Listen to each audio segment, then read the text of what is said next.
Og það eru margar nýjungar í TextWhisper, kannski helst hérna svona þægindi fyrir iPad-nótendur. Zoomið orðið virkar betur og þegar komst upp á stellingu þá bara drögum við saman putta að við smellum á skjáinn.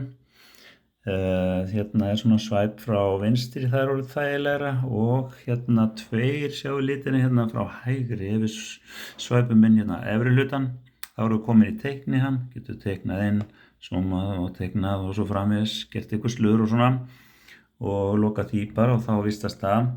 Nú neðri hlutin, ef við svæpum inn þar, þá kemur svona markers hérna möguleiki til þess að setja inn repeats.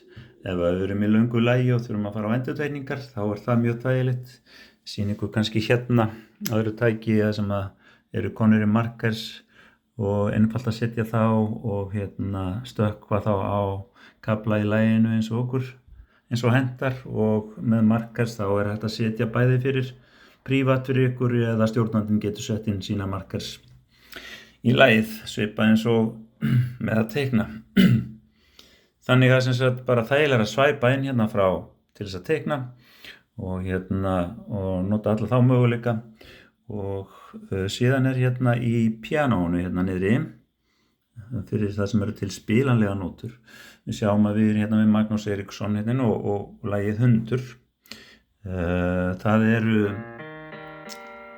2 línur en það eru 4 raddir og það sem nýtt hérna að núna skynjar spilarinn allar 4 raddirnar og þau getur filtrar á þær þó að séu bara á svo 2 raddir í einni línu.